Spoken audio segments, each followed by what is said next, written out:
Retrospection and Introspection. Ancestral Shadows by Mary Baker Eddy. My ancestors, according to the flesh, were from both Scotland and England. My great-grandfather, on my father's side, being John McNeill of Edinburgh. His wife, my great-grandmother, was Marion Moore, and her family is said to have been in some way related to Hannah More, the pious and popular English authoress of a century ago.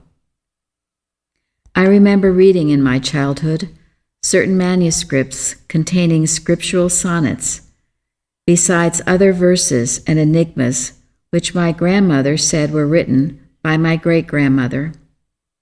But because my great-grandmother wrote a stray sonnet and an occasional riddle, it was no sign that she inherited a spark from Hannah More, or was her relative. John and Marion Moore McNeill had a daughter who perpetuated her mother's name. This second Marion McNeill, in due time, was married to an Englishman named Joseph Baker, and so became my paternal grandmother, the Scotch and English elements thus mingling in her children.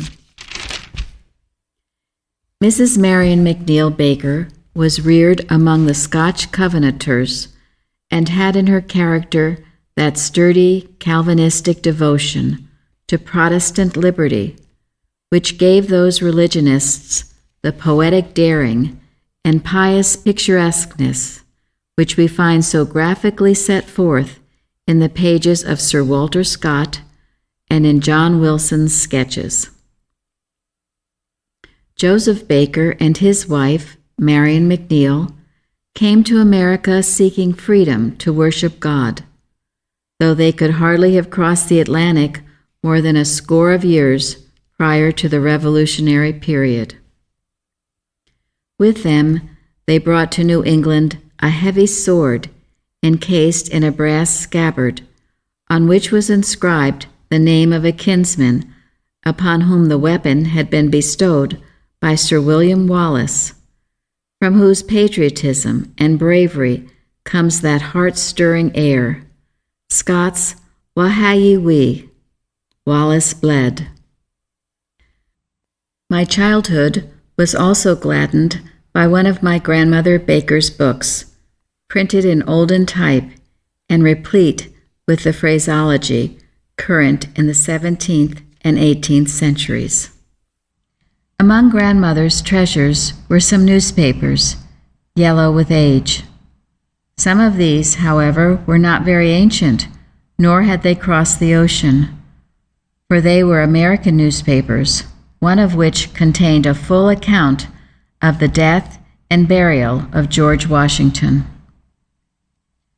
A relative of my grandfather Baker was General Henry Knox of Revolutionary fame.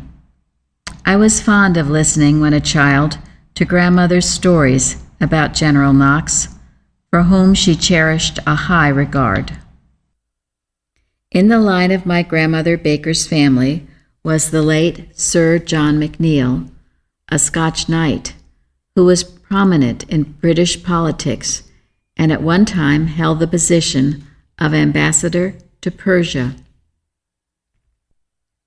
My grandparents were likewise connected with Captain John Lovewell of Dunstable, New Hampshire, whose gallant leadership and death in the Indian troubles of 1722 to 1725 caused that prolonged contest to be known historically as Lovewell's War.